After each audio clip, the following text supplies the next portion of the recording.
এখনকার গৃহিণীদের ঘরে বাইরে সমস্ত কাজ নিজে হাতে করতে হয়, আর এই সমস্ত কাজ নিজে হাতে গুছিয়ে করার জন্য দরকার কিছু স্মার্ট টিপস। সেই স্মার্ট টিপসগুলো ফলো করে যদি আমরা কাজগুলো করে নিতে পারি, তাহলে কিন্তু অনেকটা সময়ের মধ্যে আমরা কাজগুলো কমপ্লিট করতে পারবো। আর তার সাথে সাথে মাস গেলে অনেকটা টাকাও কিন্তু আমাদের হাতে বেঁচে যাবে। ঠিক এই রকমই কিছু নিত্য নতুন জানা অজানা টিপস নিয়ে আজকের ভিডিওটাকে শুরু করছি। বন্ধুরা, আমাদের প্রত্যেকের বাড়িতেই এই রকম কেন্ট বা কোয়াগার্ড আমাদের বাড়িতে থাকে, আর সেখান থেকে আমাদের বোতলে করে জল ভরতে হয়। আর এই বোতলে জল ভরাটা কিন্তু খুবই একটা বোরিং কাজ। এই সময় মনে হয় অন্য কাজ আমরা করে নিতে পারি। তখন যদি আমরা এরকম সিঙ্কের উপর রেখে যদি জলটা ভরতে যাই, তখন কি হয়, ঠিক মতন জায়গা মতন যদি বোতলটা না পড়ে, তবে জলটা কিন্তু অনেকটা ওয়েস্ট হয়। আর যদি হাতে রেখে আমরা জল ভরতে যাই, তাহলে কিন্তু অনেকটা সময় নষ্ট হয়। তো আমরা একটা ছোট্ট স্মার্ট টিপস আমরা ফলো করে যদি এই কাজটা করে নিতে পারি, তবে কিন্তু এই কাজটা অনেক ইজিভাবে হয়ে যাবে। বন্ধুরা, আমি এখানে একটা নিয়ে নিলাম প্লেট। এইরকম আপনারা এইরকম প্লেট হোক বা স্টিলের থালা হোক, এইরকম সমান কোনো জিনিস আপনারা নিয়ে নেবেন। এখানে আমি সিঙ্কের উপর এই প্লেটটাকে বসিয়ে দিলাম, আর ঠিক জায়গা মতন আমি বোতলটাকে বসিয়ে দিলাম। দেখুন, এখানে বোতলটা কিন্তু একদমই নড়াচড়া করবে না, একদম ঠিক জায়গা মতন বসিয়ে রেখে দিলে কিন্তু জলটা অনায়াসে ভরা হয়ে যাবে, আর তার সাথে সাথে আমাদের সমস্ত কাজ কিন্তু কমপ্লিট হয়ে যাবে। টিপসটা ভালো লাগলে একটা লাইক করে দেবেন। চলে যাচ্ছি পরের টিপসে। বন্ধুরা, রসুন ছাড়ানোটা খুবই একটা ঝামেলার কাজ, খুব কিন্তু বোরিং লাগে এই রসুন ছাড়ানোটা। কারণ একটা একটা করে রসুনের কোয়া ছাড়িয়ে তার থেকে যে উপরের রোয়াটাকে বের করা, সেটা কিন্তু খুবই বিরক্ত লাগে খোসাটাকে বের করতে। তো এখান দিয়ে আমি যদি নখ দিয়ে আমি খোসাটাকে ছাড়াই, আমাদের নখটা অনেক সময় ভেঙেও যায়, নখে ব্যথাও করে। তো একটা ছোট্ট টিপস আপনাদের কাছে দেখিয়ে দিচ্ছি। আমি এখানে রসুনগুলোর কোয়াগুলোকে ছাড়িয়ে নিয়েছি। এবার একটা প্লাস্টিকের মধ্যে আমি ভরে নিলাম।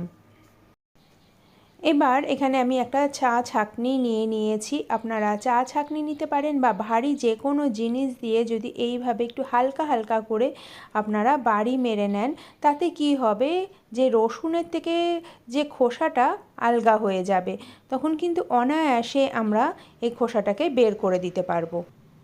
দেখুন কত সহজে রসুনের খোসাগুলো কিন্তু বেরিয়ে যাচ্ছে। টিপসটা ভালো লাগলে একটা লাইক করে দেবেন। চলে যাচ্ছি পরের টিপসে। বন্ধুরা, এই রকম সবজি অনেক সময় আমাদের দেখা যায় যে রান্না করার পরে কিছুটা সবজি, কাটা সবজি এক্সট্রা থেকে যায়। সেই সবজিটা যদি আমরা ফ্রিজে রেখে দিই, দেখা যায় যে 2-3 দিন পরেই সবজিটা একদম শুকিয়ে গেছে। আর শুকনো সবজি কিন্তু রান্না করলে একটুও কিন্তু ভালো লাগে না খেতে, কোনো টেস্ট থাকে না। তো আমরা একটা ছোট টিপস অ্যাপ্লাই করতে পারি এর জন্য। তো বন্ধুরা, আমি এখানে কাটা সবজি, এখানে কাঁচকলা আর একটা আলু আপনাদের কাছে করে দেখাচ্ছি। তো আমি খুব সামান্য পরিমাণে সর্ষের তেল নিয়ে নিলাম। তেলটা দিয়ে আমি পুরো সবজিটাকে একটুখানি ভালো করে মাখিয়ে এবার একটা এয়ারটাইট কন্টেনারে করে আমরা যদি ফ্রিজে রেখে দিতে পারি, তাহলে কিন্তু এই সবজির যে রসটা, সেটা কিন্তু একদমই শুকোবে না। একদমই যেরকম যা আপনি রাখছেন ঠিক সেমনি তাজা থাকবে। টিপসটা ভালো লাগলে একটা লাইক করে দেবেন। চলে যাব পরের টিপসে। দেখুন, আমি এখানে তেল লাগিয়ে দিয়েছি। এবার একটা এয়ারটাইট কন্টেনারে রেখে আমরা ফ্রিজে রেখে দিতে পারি। আপনারা 1 সপ্তাহ পরেও যদি এটা ব্যবহার করেন, একদমই কিন্তু এই রকমই থাকবে। বন্ধুরা, আমাদের বাড়িতে এই ধরনের পাঁচমিশালি রান্না, সবজি দিয়ে রান্না তো প্রায় হয়। তো দেখা যায় যে অনেক সময় আমরা যেই জলটা দেই, জলটা এতটাই বেশি হয়ে যায়, এইদিকে আমাদের সবজিগুলোও কিন্তু একদম সিদ্ধ হয়ে গেছে। তখন আমরা কি করব, এখানে আমি 1 চামচ পরিমাণে আটা নিয়ে নিয়েছি। আটাটা এই রান্নার উপরে একটু ছড়িয়ে দিলাম।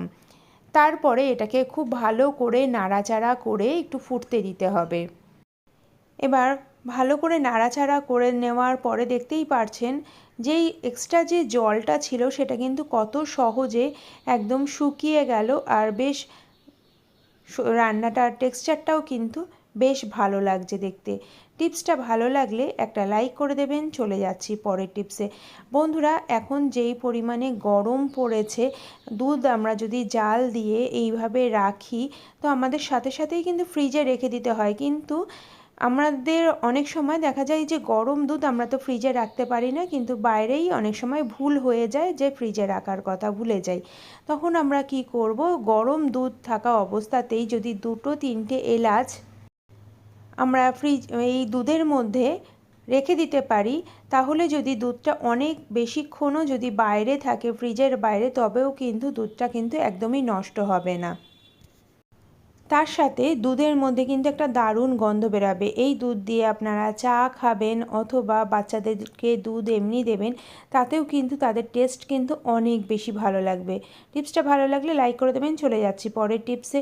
তো বন্ধুরা, এই ধরনের নেল পালিশ বা কোনো কিছু আমাদের অনেক সময় ভুলবশত আমাদের মেঝেতে লেগে যায়।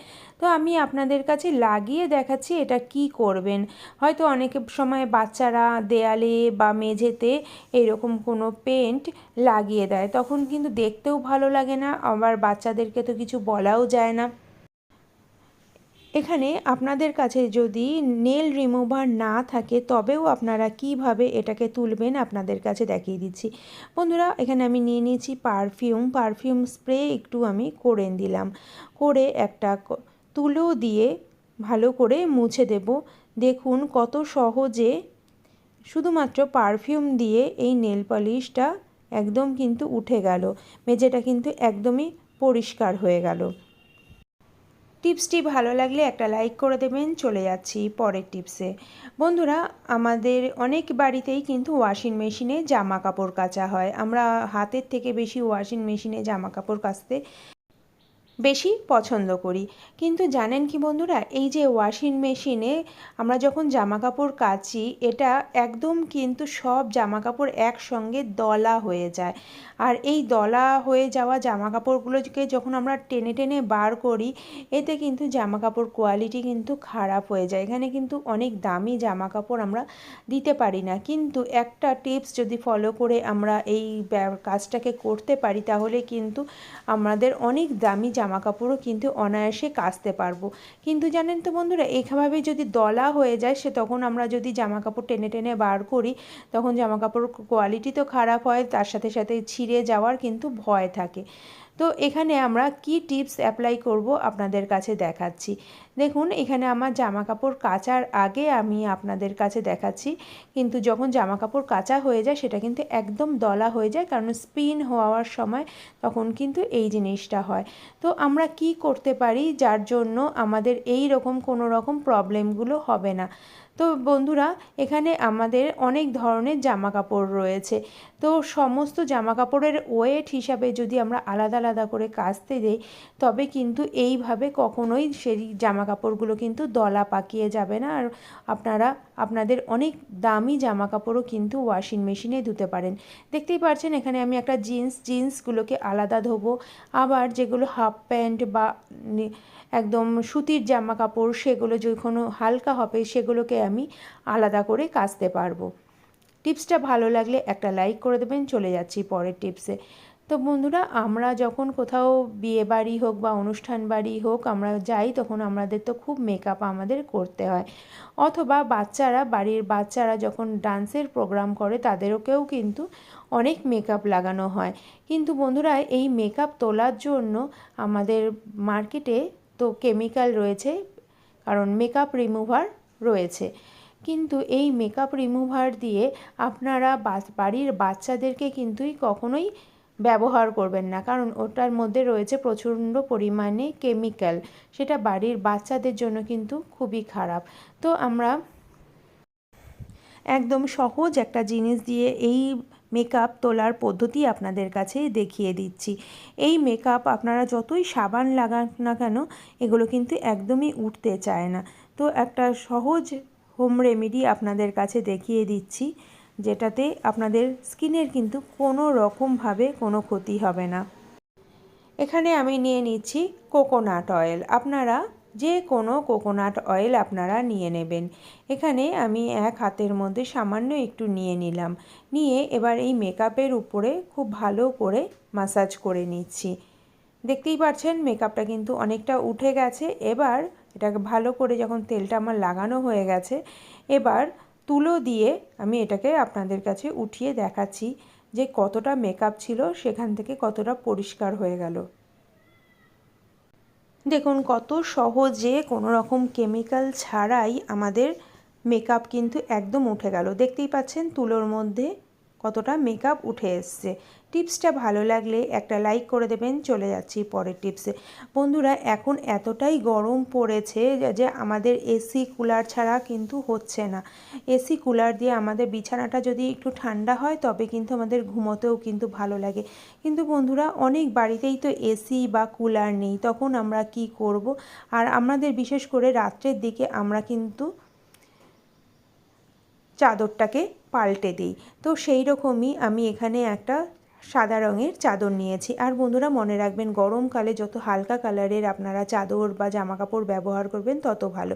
এখানে আমি আমার একটা নাইট ড্রেস আমি নিয়ে নিয়েছি, আর তার সাথে সাথে আমি একটা চাদর এখানে একটা প্লাস্টিকের মধ্যে নিয়ে নিলাম। এটা এবার কি করব সেটাই আপনারা দেখতে থাকুন। বন্ধুরা, আমাদের প্রত্যেক দিন রাতে কিন্তু আমাদের একটু ড্রেস চেঞ্জ করে আমরা শুতে পছন্দ করি। তো সেই ড্রেস আর একটা চাদর আমি নিয়ে নিয়েছি, আর ফ্রিজের মধ্যে রেখে দেব 4 থেকে 5 ঘন্টার জন্য। আর বন্ধুরা মনে রাখবেন, এই প্লাস্টিকের মধ্যে করেই কিন্তু আপনারা চাদরটা বা আপনাদের জামা কাপড় রাখবেন, কারণ আপনারা যদি প্লাস্টিকে না রাখেন এটা কিন্তু ভিজে যেতে পারে। তো সেই কারণে আমি এখানে একটা প্লাস্টিকে ভালো করে মুড়িয়ে আমি 4 থেকে 5 ঘন্টার জন্য রেখে দেব। তারপরে যদি এই চাদরটা পেতে আমরা শুতে পারি তবে কিন্তু একদমই এসি কুলারের দরকার পড়বে না। বন্ধুরা, টিপসটা ভালো লাগলে লাইক, শেয়ার, কমেন্ট আর সাবস্ক্রাইব করে পাশে থাকবেন।